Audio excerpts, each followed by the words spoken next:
Всем привет, меня зовут Эдуард Кичигин и сходу на пленер. Сейчас посмотрим, что происходит на пленере.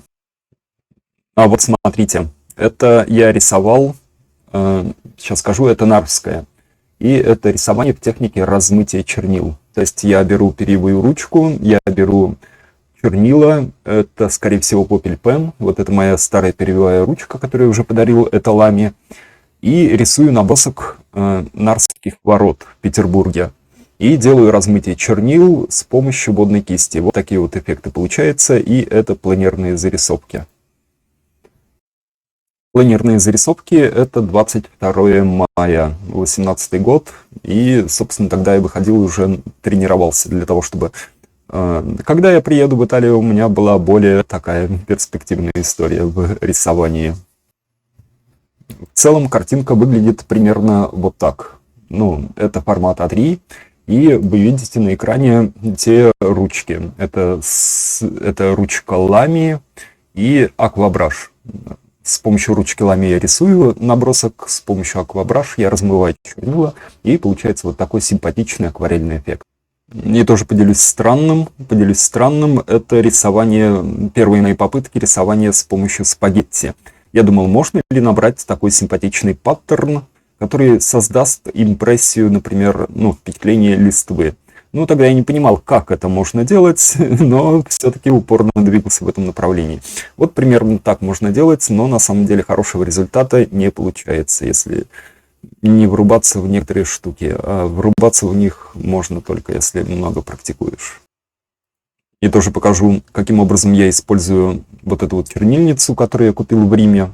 В прошлом видео я рассказывал, что я приобрел в Ватикане, и приобрел вот такую чернильницу и с формой Колизея.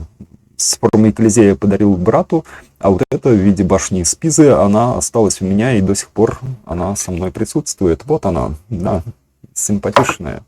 И туда заливаю чернила Винзор Ньютон в данном случае. Они такие неплохие. И вот прямо сейчас даже со мной баночка, постоянно использую. И на фоне лежит мое перо-звездочка, и это такой странный инструмент Cola Pen, который делают из банки Кока-Колы, но он у меня сделан из какой-то итальянской банки. Тоже один любопытный набросок, и это тоже рисование Лами, и это мои первые попытки движения в графику. Каким образом можно это все сводить симпатично, быстро, просто. Смотрите на характер штриха, все время иду к такой отвязности. И эта отвязность, она очень хорошо сработала, потому что сейчас это все складывается в такую нормальную историю. Но особо хочу обратить ваше внимание вот на эту штуку. Это набросок, формат А2, огромный, честно говоря, и этот рисунок, он сейчас в частной коллекции в Милане. Вот тогда он в стадии рисунка. Это аксонометрия и мое рисование пером и тушью. Вот вы видите мою чернильницу, и это тоже виндзоровскими чернилами нарисовано, вот этими. И вот такой вот план, небольшой пейзажный план. Это нечто среднее между подачей проекта и упражнением для мозгов. Я учился, каким образом можно упражнять свои мозги в пространственном мышлении. Это очень интересно и результативно. Вот эта картинка сейчас висит в Милане. Да. А 22 мая 2019 года очень любопытно, потому что тут происходила такая большая история. Готовилась моя выставка, и в итоге это помещение было все завешено моими рисунками, которые я вот здесь вот показываю. Очень-очень много графики. И я обычно вот эту вот графику приношу на мои курсы по скетчингу, чтобы студенты могли радостно увидеть все моменты, как она работает в практике, как вот, например, работает в практике моих скетчбуков, и как работает в больших листах, которые могут пойти на стену, как они могут лежать на стене. И вот, то есть мои студенты, они все время находятся в этом контексте, который их постоянно двигает вперед. То есть не какая-то такая далекая история, а вот такую стопку приношу. У меня целый рюкзак, получается, забит вот этими листами, вот этими рисунками. И каждый студент, он может все сфотографировать и все время трогать это как материальную историю, не как какую-то абстрактную, а как материальную. И это очень сильно двигает вперед и очень сильно заряжает. Я прям вижу, что когда человек видит результат, и многократный результат, вот как у меня, многократный, очень-очень-очень много результата, то ему гораздо проще подумать: окей, я тоже так могу, окей, у тебя есть методика, окей, я готов писаться и напрячься, собраться, сконцентрироваться и слушать тебя и делать результат. Вот это хорошо работает. И, соответственно, я так кратенько, тезисно пройдусь по вот этим работам, но отдельно я полное вот это вот видео, где я много-много-много работ показываю, выложу в мой сервис Boosty. Ссылочка под видео будет, и там можно будет его посмотреть. У меня сервис Boosty платный, но это будет в виде бесплатного поста, так что можно подписаться и глянуть его подробно. Даже бесплатно, без уроков. Ну вот, если интересно, то ссылка на мое Boosty внизу в описании к видео. Вот эта вот большая работа была. Кстати, интересно, где она? Вот что-то я уже не помню. Любопытно. Не понимаю, где. А вот это один большой проект в Грузии. Тоже оригинал того листа, который полетел туда для того, чтобы согласовываться. А это оригинал карта Михайловского сада, которая сейчас висит в Михайловском саду. Смотрите, какая она в оригинале. То, что висит там, оно немного доработано дизайнерами. Мне не очень нравится, но вот в оригинале, в графике она вот такая вот чистая графика. Можно прийти в Михайловский сад и радостно посмотреть и оценить вживую. Михайловский сад — это Санкт-Петербург, это за Русским музеем. Проходите рядом со Спасо-на-Крови. Вход из инженерного замка вход. И на обоих входах висит вот эта вот карта. Можно подойти, посмотреть. Это карта, которую я рисовал пером и тушью. И иллюстрации там. Мостик Росси и павильон Росси. И, соответственно, инженерный замок там тоже нарисовал. И собор Спаса-на-Крови нарисовал в такой сложной перспективе. В общем, это то, что у меня там такая небольшая экспозиция тоже вот там в Петербурге есть. Заходите, смотрите. Фотографируйте, меня отмечайте, мне будет приятно. А вот это перо-звездочка, которым я обычно работаю. Оно, на мой вкус, лучшее в мире. Вот сколько я не пробовал разных перьев, ну, бывало, я отходил от него. Бывало, я говорил: ой-ой-ой, что-то там не так. Что-то с ним не так. Вот бывало, убегал. Но все время возвращался. Перо-звездочка, оно идеальное и лучшее в мире, я прям так утверждаю. Для вот того типа графики, в котором я рисую. И тоже можно посмотреть на некоторые мои упражнения. Вот иногда капают лужи туши, это такая драматичная такая ситуация. Ну вот, у меня на самом деле вот этот вот рисунок очень-очень-очень себе не получается, но я продолжаю. И в итоге получается результат. То есть вот этим рисунком я очень недоволен, но то, что я не останавливаюсь, это я молодец. Поэтому, если вы не остановитесь, а будете продолжать, вот, соответственно, и будет результат. Вот я тут старательно записываю видео, и вот эти видео у меня на канале, как раз на YouTube. Смотрите, в описании к этому видео есть плейлисты, где вот огромное количество вот таких вот уроков, где я показываю, как рисовать пером и тушью. Ну и, конечно, как обычно, были танцы, было много танцев, у нас начались опенные на стрелке Васильевского острова, но вот покажу то, что ближе к теме.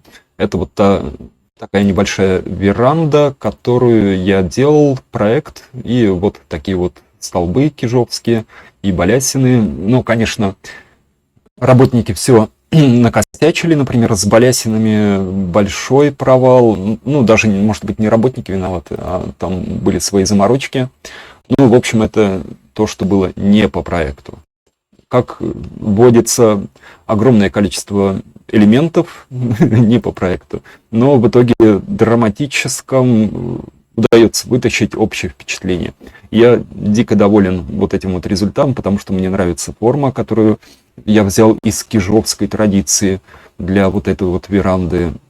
Ну и она нормально сработала. мне очень нравится, что получилось в результате. А это, как обычно, я сижу вечером, завтра какая-то подача проекта, и я делаю тут себе зарисовки, что нужно проговорить. Это такая веселая история.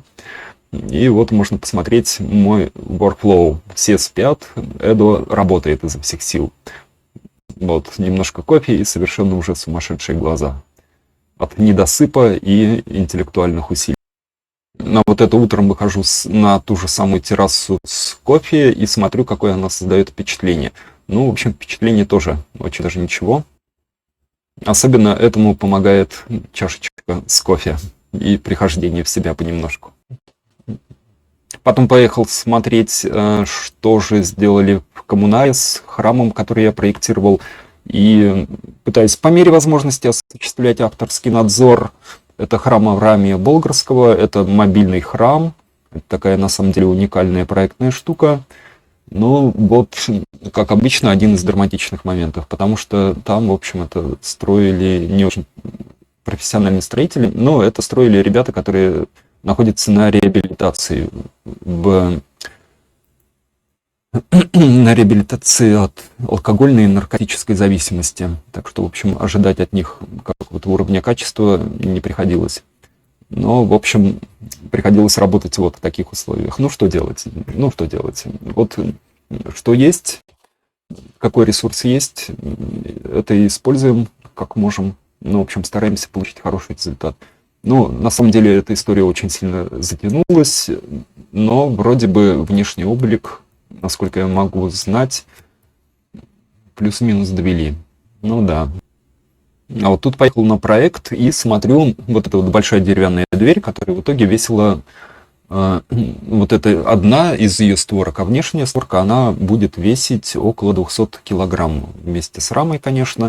Вот туда, на внутреннее пространство храмов Кабралова. Вот такая большая, огромная лапорта древнейшей традиции. Я вытаскивал это тоже из культурного контекста кижовского деревянного зодчества. Ну, были некоторые изменения под актуальные размеры храмов Кабралова. Но, в общем, старались, насколько могли, прийти в аутентичный контекст. Не без эпик-фейлов, конечно. Но что делать, это вот такая работа. Не получается в ней все идеально. Вот здесь хожу, смотрю и тоже прорабатывал окна для храма. Окна вроде нормально получились в контексте. И тут прорабатывали материал, который может сохранить дерево, но не превратить его, то есть не покрасить дерево, а выявить его структуру. И по возможности пойти в ту историю, в которой выглядели кижовские храмы. То есть, ну, натуральное дерево. Натуральные, состаренные, но не забитые краской. А вот для этого пространства, которое вот здесь, также я спроектировал иконостас, можно посмотреть у меня на моем YouTube-канале. Довольно симпатичный получился. Не знаю, реализуют вы или нет. Вы вряд ли, конечно. Я думаю, что просто не справятся. Ну, в общем, ладно. Просто у меня очень скептическое отношение уже ко всему этому, потому что тот маленький храм мобильный строит уже 3-й год. Что там делать, я не понимаю. Ну, в общем, сложная, драматичная история. Ну, кто что себе выбирает. Там или нахождение в драме, или эффективные действия. В общем, вот. Ну и как некий такой забавный маркер того лета, это деревянное бревно, сворачивающееся в спираль Фибоначчи. В общем, если вам понравилось, ставьте лайк, подписывайтесь на канал. Меня зовут Эдуард Кичигин, внизу в описании к видео. Бесплатных видосов очень много по ландшафтной архитектуре. Ну, как научиться рисовать, как я. Вот можно посмотреть там. Наиболее эффективные уроки, где пошагово, вот делай раз, два, три, по моему платному сервису. Вы можете идти в бесплатный вариант, учиться, или в платный. Конечно, в платный лучше. 2 тарифа, один за 200 рублей, лайтовый, другой за 400 рублей, там прям много всего. Рекомендую, который за 400. Берегите свою жизнь, время, самый бесценный ресурс. Ну, просто берите мою информацию и используйте ее. Самый простой способ научиться — это подписка на Boosty. В общем, вот. Всем чао-чао, пока, хорошего дня.